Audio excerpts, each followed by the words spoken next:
Bonjour, c'est Carla. Bonjour, c'est Alison. Nous vous présentons le journal d'une maman.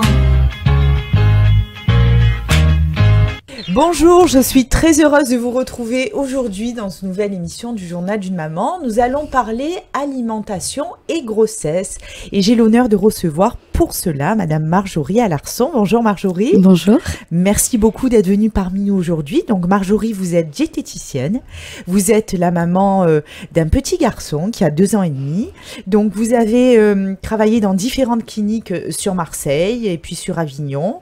Vous avez également travaillé dans plusieurs domaines, la neurologie, l'orthopédie, la traumatologie et vous avez été également enseignante SECPA.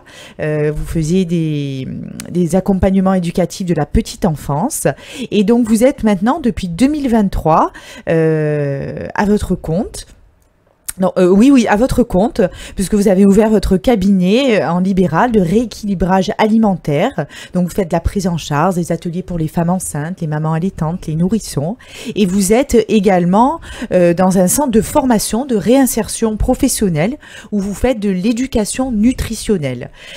Donc, nous allons parler aujourd'hui d'un sujet qui intéresse beaucoup les mamans, parce qu'on nous le demande souvent. Alors, chaque année, on essaie de faire une petite émission sur cette alimentation pendant la grossesse.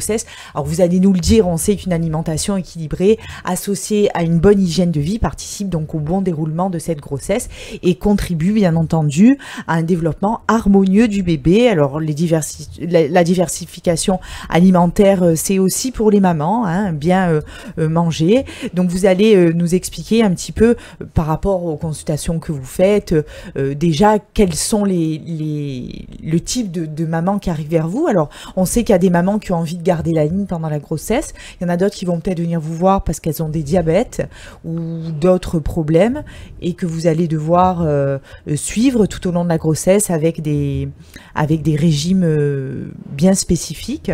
Déjà Marjorie, la première question que je vous posais, pourquoi vous êtes-vous spécialisée ces dernières années dans l'accompagnement de ces femmes? Je suis devenue maman, comme vous avez dit, avec mon fils, et ça m'a touchée. J'ai eu une superbe grossesse et l'alimentation, j'étais en plein dedans, même si j'avais fait les études nécessaires, mais j'avais pas de population vraiment de femmes enceintes. Et là, je me suis rendu compte de l'importance que c'était. Et finalement, on n'en parle pas plus que ça. Ça va être un médecin, une sage-femme qui va accompagner ces femmes, mais pas que.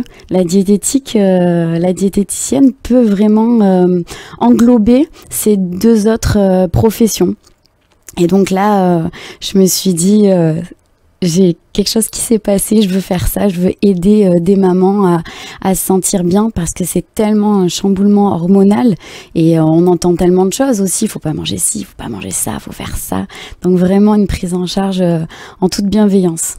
Donc, quels sont le genre de femmes qui viennent vous voir? Donc, on l'a dit, bien entendu. Alors, de plus en plus, maintenant, les femmes ont envie de conserver leur ligne malgré leur grossesse. Est-ce que vous avez ce genre de futures mamans qui viennent vers vous? Il y a, je dirais, de tout, finalement, plutôt jeunes. Et des femmes, j'ai pas ce profil qui ont peur de grossir, puisque vraiment c'est ce changement physique, ça peut arriver. Je me forme à ça, mais j'en ai pas eu des mamans inquiètes du corps qui change, mais plutôt faire attention à elles pour que leur bébé reste en bonne santé, avec ce qu'on entend aussi, des avortements spontanés, des préclampsies, des césariennes en urgence.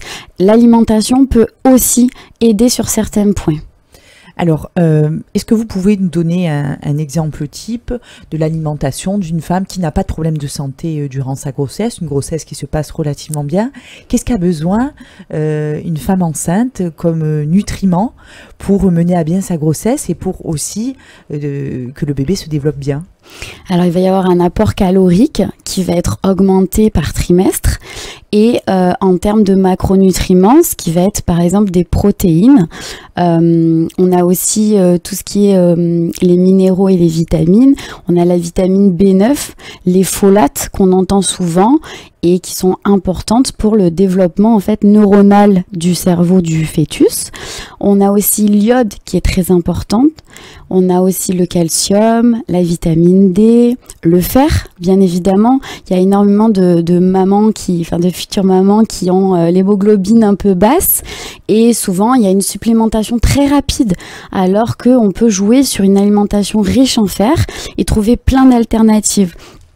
Comme quelque chose que je dis souvent et que je veux que ça soit bien connu, c'est le thé, le café, qui ont la théine et la caféine. Si elle est trop prise proche du repas, ça diminue l'absorption du fer. Alors on sait qu'il faut éviter ça pendant la grossesse.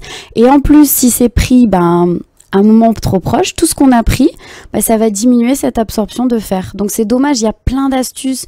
Faire un petit filet de citron dans son alimentation, avoir des fruits rouges à la fin du repas, parce que ça aide à cette assimilation. Plein de petites astuces que finalement, si on le sait pas ou on n'est pas suivi de A à Z, on n'a pas ces petites infos, quoi. Ouais, non, je savais pas que le café diminuait l'absorption du fer. Et ça peut marcher finalement pour après, pour avant. Et donc, ces femmes qui... Alors, les femmes enceintes ont souvent plus faim. Alors, est-ce que c'est normal? Est-ce qu'il faut manger plus? Est-ce qu'on a besoin de plus de calories du coup? Alors, oui, elles en ont besoin de plus, mais sans tomber dans un excès de mauvaise graisse et de mauvais sucre. Il faut rester toujours dans une alimentation plaisir, c'est la clé, mais on reste sur cette base d'alimentation, comme on a dit, équilibrée et variée. Donc, on va augmenter par exemple en fractionnant, en mangeant une collation à 10h, à 16h, mais qui soit raisonnée. Du pain complet, du pain aux céréales, fromage blanc. Les fruits oléagineux, les fruits à coque, noix, noisettes, amandes sont des bonnes graisses riches en oméga 3, donc il va être intéressant pour maman et pour bébé. D'accord. Et un pain au chocolat, non? Alors oui, à 10 heures de temps en temps, effectivement. Mais du coup, les mauvaises graisses risquent du coup de faire prendre du poids à maman. Et la problématique, c'est qu'on a plus de difficultés parfois à perdre ce poids après. Et surtout si c'est un deuxième, troisième enfant, ce poids-là, il risque d'être plus compliqué. Après, ça ne veut pas dire qu'on ne le perd pas. Par exemple, si la maman choisit d'allaiter, on perd très vite son poids grâce à ça. Et puis les enfants, avec l'énergie qu'ils nous demandent, voilà. Donc ça, on a parlé des mamans qui n'avaient pas de problème de santé, voilà. Donc il est intéressant d'avoir toutes les classes d'aliments et surtout les noix, les amandes pendant les collations. Oui, c'est très intéressant. Les fruits oléagineux, en fait, c'est leur nom. D'accord. Ou les graines oléagineuses, comme la graine de courge. Je pensais que c'était très calorique, en fait. Et non, en fait, c'est très intéressant finalement parce qu'il y a des fibres, ça évite la constipation, il y a des oméga 3, donc ça protège le cœur et c'est bon pour maman et pour bébé. Donc, on peut en consommer. Alors, les recommandations sont de 30 grammes. C'est à peu près une poignée, une dizaine d'amandes. Ça dépend le fruit à coque qu'on va utiliser. Mais on peut très bien en mettre aussi dans les salades, comme j'ai dit, la graine de courge, les graines de chia, qui aussi évitent les constipations qui sont souvent une problématique chez la femme enceinte. D'accord. Alors on va parler des mamans qui ont des problèmes de santé, notamment ce diabète gestationnel qui est quand même très fréquent, enfin de plus en plus fréquent chez la femme enceinte. Comment vous prenez en charge ces mamans ? Alors du coup, j'essaie déjà de les rassurer. Avant le diabète, on faisait peur, on éliminait beaucoup de choses. Il y a vraiment une surveillance déjà avec le médecin ou la gynécologue ou sage-femme. Donc déjà, elles sont bien entourées. Donc je leur explique que il y a les mêmes recommandations pour une femme lambda. On va faire une alimentation équilibrée et variée, rester dans le plaisir, mais on va juste surveiller la glycémie, c'est-à-dire le sucre, la vitesse à laquelle en fait les index glycémiques de certains aliments vont aller plus vite. Donc on va réguler ensemble ça. On va expliquer, ce sont vraiment des éducations à ce moment-là, de se dire voilà, si vous mangez tel aliment, il va aller plus vite, donc votre glycémie, elle va être plus élevée que d'autres femmes. Donc on va éviter par exemple les sucres isolés. Donc on va éviter le pain au chocolat ou le bonbon pris en dehors du repas, plus vite assimilé, donc plus de risques de se sentir mal et d'avoir des risques. Donc on va conseiller de prendre, si on a envie d'une petite douceur, à la fin du repas. Parce que la digestion, elle sera plus lente parce qu'on a les féculents, on aura des légumes avant, on aura une viande et tout. Voilà. Et bien associer des légumes et des féculents ensemble pour diminuer cette glycémie. On va faire plein de petites astuces comme ça, mais vraiment on est on est presque non. J'ai souvent entendu des mamans, non, les féculents je peux plus en prendre, non. Et le sucre c'est interdit. Non, bien heureusement ça a bien changé, même pour quelqu'un qui est diabétique, on n'arrête plus, on ne supprime plus les sucres. Alors s'il y a vraiment un déséquilibre du diabète, on va diminuer le pourcentage qui est à peu près à 10% d'apport énergétique total de produits sucrés. Là on va diminuer de 0 à 5%. Donc vraiment ça va varier, ça va diminuer, mais on va pas être à supprimer totalement. Voilà. D'accord. Donc en fait, une femme qui a un diabète gestationnel peut manger une mousse au chocolat à la fin de son repas. Oui, alors on fera attention parce que du coup elle est enceinte. On fait attention mousse au chocolat puisque ce sont des œufs qui sont crus. Non, mais si pasteurisés. Voilà, là on est bien. Celle du magasin, donc qui est moins bonne que. Voilà. D'accord, ok. Oui, c'est vrai qu'il y a le problème. Bon, on va rapidement. Mais bon, il y a des facteurs de risque aussi. Il faut pas faire peur aux femmes. Si on a eu des antécédents de diabète de type 2, des nouveau-nés de plus de 4 kilos, ce qu'on appelle des bébés macrosomiques, l'obésité, le surpoids, l'âge avancé de certaines femmes. Voilà, il y a plein de petites prédispositions. Donc voilà, le diabète gestationnel, c'est pas obligatoire et c'est pas voilà. Et il y a même des professionnels qui disent ce test qu'on fait pour savoir en laboratoire. Voilà. Et ben, ce test, il n'est pas forcément obligé d'être fait pour certaines femmes. En tout cas, ce test n'est pas obligatoire. Donc ça pourra aussi avoir des risques de consommer trop de sucre à ce moment-là sur ce dosage-là. D'accord, je ne savais pas. Je me rappelle très bien de ces tests pas très horribles bon, qu'on fait en laboratoire pour savoir si notre taux de sucre est très élevé. Donc, vous avez ce genre de femme. Et puis, vous l'avez dit tout à l'heure, quand on est enceinte, même si on n'a pas de problème, même si on veut garder la ligne, on ne peut pas tout manger. Ouais. Alors, qu'est-ce que les femmes enceintes n'ont pas le droit de manger? Alors, on fait attention à tout ce qui est cru. Les poissons crus, les viandes crues, on lave vraiment bien les légumes. Tout ça, ça a des risques en fait de toxoplasmose et de listeria. En fait, ça peut être contaminé. Le risque zéro n'existe pas et donc on fait encore plus de précautions, de prévention avec la femme enceinte. On fait attention à tout ce qui est charcuterie, tout ce qui est rillettes. On fait attention aussi à l'alcool. C'est important aussi de le dire parce que quand on cuisine, l'alcool ne s'évapore pas à 100%.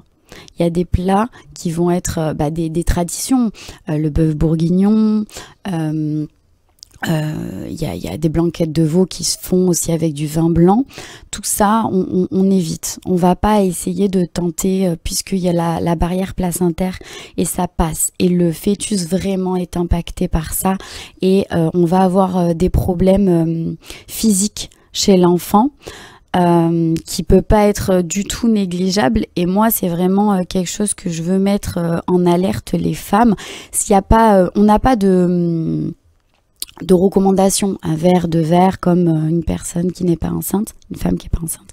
Mais sachant qu'il y a des risques, c'est pour moi, je peux pas dire un verre ou une demi, c'est 0 alcool. Et si je sais qu'il y a un plat qui a été cuisiné, même longtemps, même peu d'alcool, c'est 0 quoi. Les risques du faciès, du syndrome d'alcoolisme fœtal est très dangereux et avant, on n'en parlait pas. Comme le tabac, c'était quelque chose... mais maintenant, on a des chiffres. Oui, c'est important de le rappeler. Alors, concrètement, les personnes qui arrivent vers vous, donc souvent les diététiciennes font un bilan nutritionnel personnalisé, une évaluation calorique de l'alimentation actuelle, une exploration d'éventuels déséquilibres nutritionnels, l'explication des erreurs alimentaires, la détection d'éventuels troubles du comportement alimentaire, parce que quand on est enceinte, ça peut se se compliquer.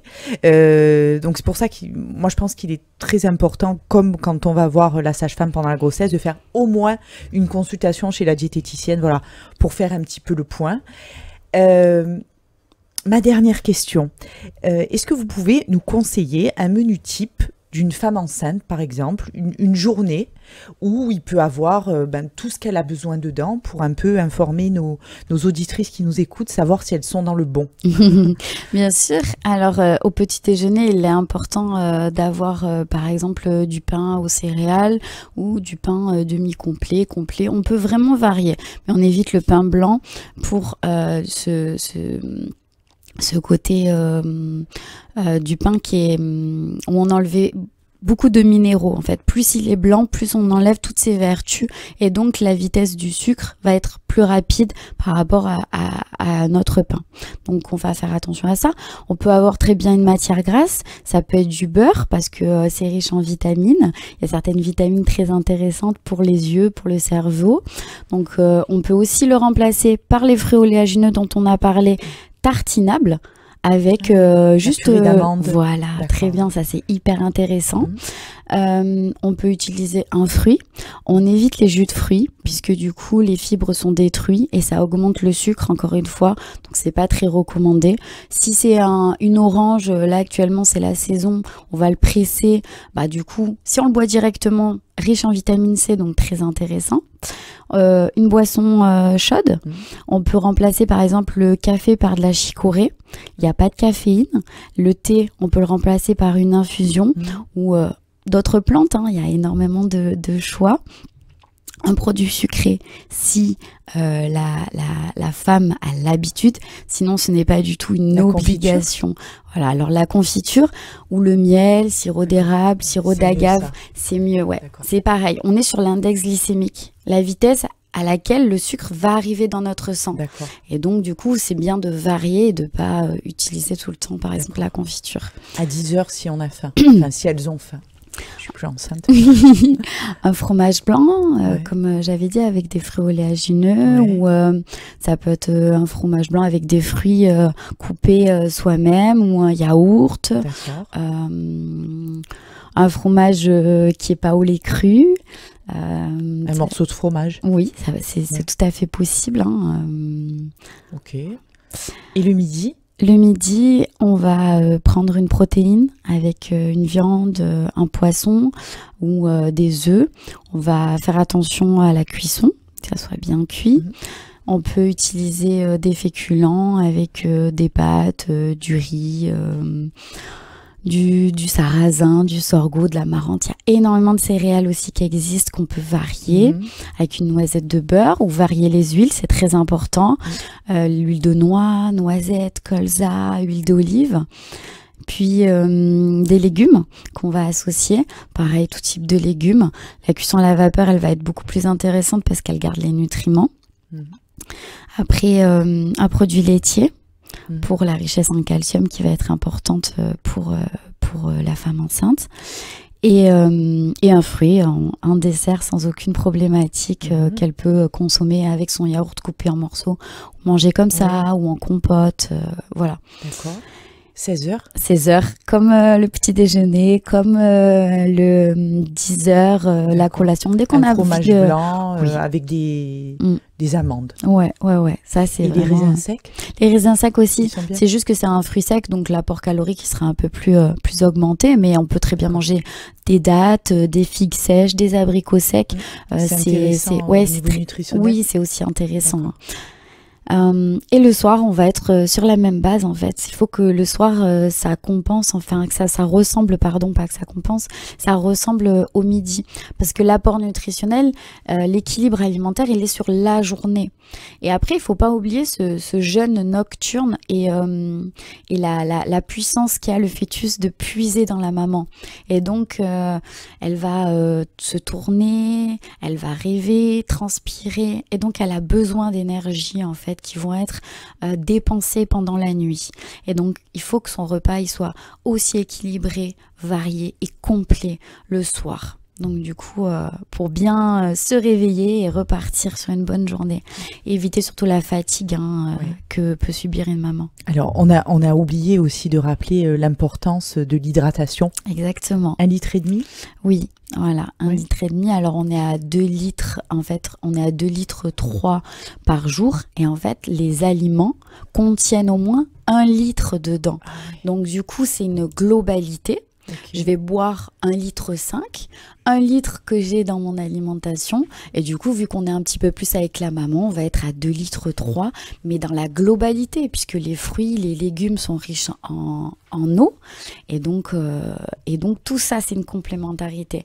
Et ça aussi, je fais beaucoup, j'utilise une application qui s'appelle Nutrium avec mes patients. Et ça leur permet en fait de suivre un plan alimentaire et sinon de me prendre en photo ce qu'ils consomment et de cliquer aussi sur ce qu'ils boivent. Est-ce qu'ils ont bu une bouteille? Est-ce qu'ils ont bu un verre? Est-ce qu'ils ont bu une tisane? Et ainsi de suite. Ce qui va, la prochaine consultation, voir ensemble quelles ont été les difficultés, qu'est-ce qu'on peut apporter ensemble. D'accord. Alors, pour terminer, vous allez nous parler de vos ateliers, parce que vous organisez beaucoup d'ateliers pour les mamans, pour les femmes enceintes aussi. Est-ce que vous pouvez nous expliquer comment ça se passe, avec qui vous les animez?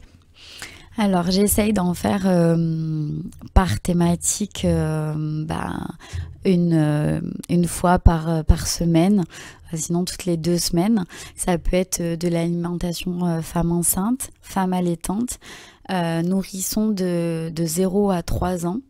Et je les anime soit seules, soit accompagnée d'une doula qui a une association qui s'appelle Artémis, qui est vers Aramon, donc c'est situé vers Avignon dans le Gard. Aramon dans le Gard et près d'Avignon pour ceux qui connaissent pas. J'ai aussi la collaboration avec une sophrologue, naturopathe et psychologue qui accompagne aussi sur le postpartum, dépression postpartum. Et donc ces ateliers sont des échanges en fait entre mamans, des problématiques qu'elles osent pas dire et des conseils d'alimentation ensemble, des dégustations aussi des fois sur certains produits mangés en pleine conscience. Plein d'éducation nutritionnelle parce que c'est vraiment ça qui me plaît aussi, de pouvoir échanger avec beaucoup de mamans ou de mamans avec leurs enfants, quoi. Alors ces ateliers se passent où? Alors à mon cabinet au 14 rue Raphaël dans le 8e. Donc je les accueille là où je les accueille aussi en individuel et comme ça permet aussi d'avoir un tarif un peu plus avantageux pour ceux qui n'ont pas peut-être la possibilité de venir en cabinet, sachant quand même que la mutuelle, il y a beaucoup de mutuelles qui remboursent et ça faut le savoir parce que on n'y va pas, on va pas avoir une diététicienne parce que on rembourse pas, on fait pas partie des sécurités sociales, ce qui est bien dommage encore. Et donc voilà, au cabinet ou chez la doula avec son association Artémis. Alors on peut aussi vous retrouver sur votre page Instagram où vous partagez également tous vos ateliers et aussi des choses très intéressantes sur des conseils de nutrition. Marjorie, merci. Merci beaucoup de toutes ces informations très précieuses pour nos mamans. J'espère que, chères auditrices, vous allez commencer votre déjeuner, du coup, puisqu'on est le matin, avec les bons conseils de Marjorie. Merci encore. Merci infiniment. Merci de nous avoir suivis. On se retrouve très vite pour une nouvelle émission. Au revoir. Merci. Au revoir.